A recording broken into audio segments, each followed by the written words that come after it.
Et si on pouvait connaître, dès aujourd'hui, les secrets financiers que la plupart des gens ne comprennent qu'une fois arrivés à la retraite? On va explorer ensemble 6 règles qui sont simples, oui, mais tellement puissantes qu'elles peuvent littéralement changer un avenir financier. C'est la grande question, n'est-ce pas? Pourquoi est-ce que même en travaillant d'arrache-pied, on n'arrive pas toujours à s'enrichir? On gagne bien sa vie, on se donne à fond, et pourtant, on a cette désagréable impression de faire du surplace. C'est une frustration bien réelle, mais la clé pour s'en sortir, elle est souvent beaucoup plus simple qu'on ne le pense. Eh bien voilà, on y est. Le vrai problème, ce n'est pas un manque d'intelligence, pas du tout. C'est plutôt une question de connaître les règles du jeu et de s'y tenir. Le piège, le vrai piège, c'est qu'on adopte souvent des habitudes qui nous paraissent tout à fait normales, mais qui en réalité sabotent complètement notre avenir financier. Allez, on attaque la première règle et c'est peut-être la plus cruciale de toutes. En fait, elle nous oblige à changer complètement de perspective. La question, ce n'est plus combien est-ce que je gagne? Non, la seule question qui compte vraiment, c'est qu'est-ce que je fais de l'argent que je gagne?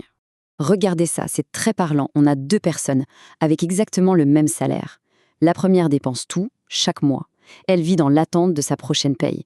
La seconde, elle, met de côté et investit 20 à 30% de ce qu'elle gagne.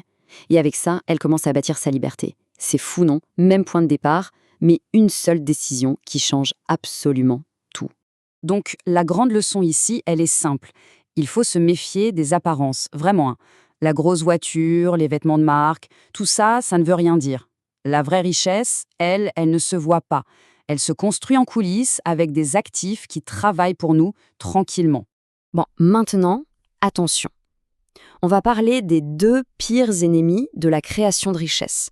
Ils sont silencieux, mais croyez-moi, ils sont redoutablement efficaces pour nous empêcher d'avancer. La deuxième règle est simple. Les dettes de consommation, il faut les fuir comme la peste. Prenez le crédit auto. C'est l'exemple parfait de la double peine. D'un côté, la voiture perd de la valeur dès qu'elle sort du garage. De l'autre, on paye des intérêts sur cette valeur qui dégringole. C'est littéralement jeter de l'argent qui aurait pu travailler et rapporter gros. Et ça nous amène directement à la règle numéro 3 et à cet autre ennemi invisible, l'inflation. Il faut voir ça comme une taxe silencieuse qui vient grignoter notre argent. Chaque euro qui dort sur un compte courant, sans travailler, perd un petit peu de sa valeur jour après jour.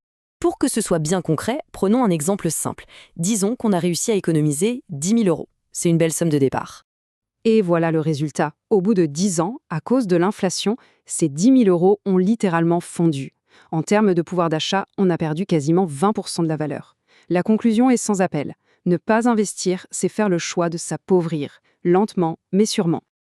Alors la règle numéro 4, elle concerne un piège très subtil dans lequel beaucoup de gens tombent quand leurs revenus commencent à augmenter. C'est ce qu'on appelle l'inflation du style de vie. Ah, c'est un grand classique ce cycle. On obtient une augmentation et hop, premier réflexe, on augmente les dépenses. Une voiture plus sympa, un logement plus grand. Le résultat, on gagne plus, c'est vrai, mais on reste tout aussi coincé, toujours aussi dépendant du salaire. En fait, la ligne d'arrivée, elle s'éloigne au lieu de se rapprocher. Alors que la bonne stratégie, la vraie, c'est de faire tout l'inverse. Chaque augmentation, il faut la voir comme un accélérateur, un moyen d'acheter plus d'actifs, des choses qui vont générer encore plus de revenus, au lieu de simplement s'offrir plus de dépenses. On arrive aux 2 dernières règles. Et là, on va parler de notre meilleur allié en finance, le temps, et aussi du plus grand danger, cette fameuse illusion de la sécurité. Regardez bien ce graphique. C'est la règle 5 en pleine action. D'un côté, une personne qui investit un peu, mais pendant très longtemps. De l'autre, quelqu'un qui investit beaucoup plus, mais sur une période bien plus courte. Le résultat? La personne qui a commencé tôt, même avec moins, se retrouve avec beaucoup plus à la fin. C'est ça la magie des intérêts composés. Le temps est un multiplicateur incroyable. C'est vraiment le cœur de cette 5e règle. L'atout numéro 1 en finance, ce n'est pas d'être un génie, c'est juste d'avoir du temps devant soi. Commencer le plus tôt possible, même avec 3 fois rien, c'est ça la stratégie gagnante. Et la 6e et dernière règle, elle vient faire exploser une idée reçue. La sécurité de l'emploi. Un CDI, un job stable, c'est une illusion. Le fait de dépendre d'une seule et unique source de revenus, c'est incroyablement risqué. C'est comme tout miser sur un seul cheval. C'est un risque que la plupart des gens ignorent. Voilà, on a fait le tour. Ces 6 règles, en soi, elles n'ont rien de révolutionnaire. Ce ne sont pas des formules magiques pour devenir riche du jour au lendemain. Par contre, ce qui est certain, c'est que les ignorer, ça coûte extrêmement cher sur le long terme. Alors, si on récapitule ces 6 points clés. D'abord, le taux d'épargne est bien plus important que le salaire. Ensuite, la dette à la consommation détruit la richesse. L'inflation, elle, grignote l'argent en silence. Quatrièmement, attention au piège de l'inflation du style de vie. Cinquièmement, le temps est l'outil le plus puissant pour investir. Et enfin, il est crucial de ne pas dépendre d'une seule source de revenus. Finalement, tout se résume à ça. La question, ce n'est pas tant combien on gagne. La vraie question, c'est selon quelles règles est-ce qu'on joue? Parce que ce n'est pas le montant sur la fiche de paye qui va définir un avenir financier, ce sont les principes qu'on applique. Et ça, c'est une idée qui mérite qu'on s'y arrête un instant.